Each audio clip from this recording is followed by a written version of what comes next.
So what is up guys, Killerkev today back with a brand new episode of 5 new console mods to hit the Bethesda.net website. This is going to be episode 65 within my series. Without further ado guys, let's just jump straight into the video. And for our first spot in this video is going to be a little player's home called the Brithome. This adds a lot of new and interesting things into this house. It has a lot of custom chests, every crafting station that you could imagine, a ton of different shrines, a standing stone, and more mannequins that you could ever want or need. The key is hidden just outside in front of the house, so you will have to rummage around to find the key. And obviously with this one as well, it has been implemented with its own map marker as well, due to the fact that once it has been discovered, then you can fast travel back to your player's home.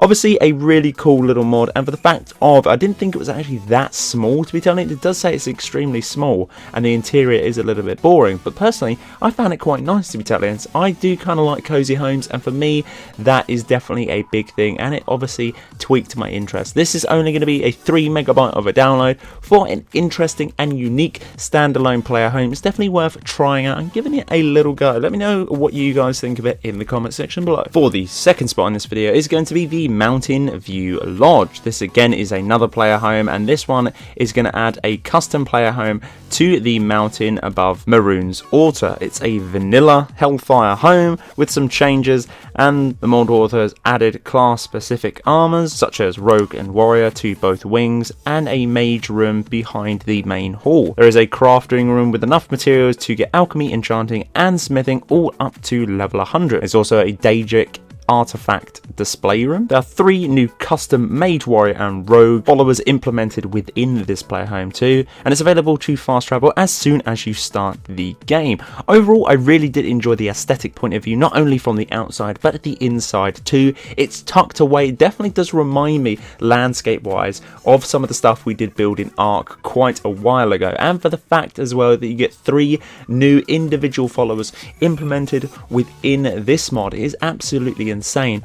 All of that and all the bundle is going to be coming in at an incredibly low 231 KB of a download. Guys, this is for all platforms, and I highly recommend you guys grabbing it and trying it out, just for the simple fact alone that you get a player's home and you get a few new followers too. And for the third spot in this video is going to be the Nether Mage armor. This mod adds the dark mage robes that have been bettered enchanted just slightly, ever so slightly, than the Archmage robe, as the mod author wanted a higher level and a higher difficult playthrough, and obviously this armor does accompany those particular needs for anyone else too. The armor's new version of robes that have new models. This is for male and for female. The dark mage hood with many different looks as well, so obviously you can cater to your own visual looks on that front. All pieces come in heavy and light variants of the clothing, new weapons with custom models too, and all of these beautiful attributes to this mod can be found outside of the room where you encounter Augur of Dunlay in the middle, and that is going to be at the College of Winterhull. Overall a pretty cool mod. It was really nice to see. I believe this was actually quite a classic on the original Skyrim game, vanilla base, but has been ported over for us to enjoy on Skyrim Special Edition. This is going to be a low download size for all the collection pieces that you do get with this, and obviously all the different variations of 52.7 MB of a download. It's pretty damn cool, and it has definitely been blowing up this week. For the penultimate spot in this video is going to be a mod that I do feel like you should accompany with yesterday's video, which was going to be the Blue Princess line outfit. This is going to be the Blue Rose Sapphire weapons and shields. These are absolutely beautiful. Just straight off the bat, I'd like to say that, just because they are so well detailed, and all the meshes and the textures on these weapons are absolutely insane.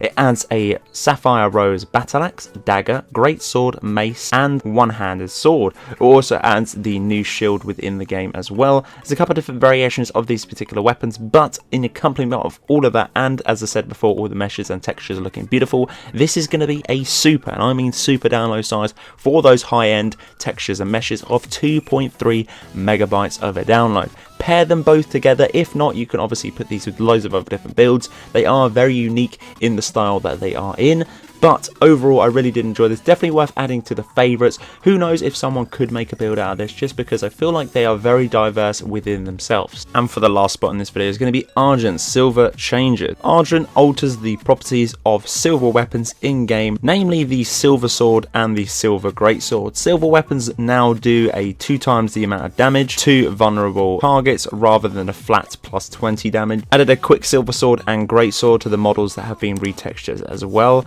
to the standard silver swords, but they are a pair with the Nordic weapons rather than the steel. Mod author has also added a crafting and tampering templates to these particular weapons. Silver swords needed steel smithing, quicksilver and advanced smithing perk to create these. They are given the steel and Nordic materials keywords to gain the tempering bonus from the same perks that you are used to craft them. It's a slight tweak to the vanilla based game in my eyes. This doesn't change too much, but it also adds a new different attributes to some of the older weapons, and obviously we get a few new ones as well, but they are intertwined with the vanilla perks and tampering on the same smithing level too.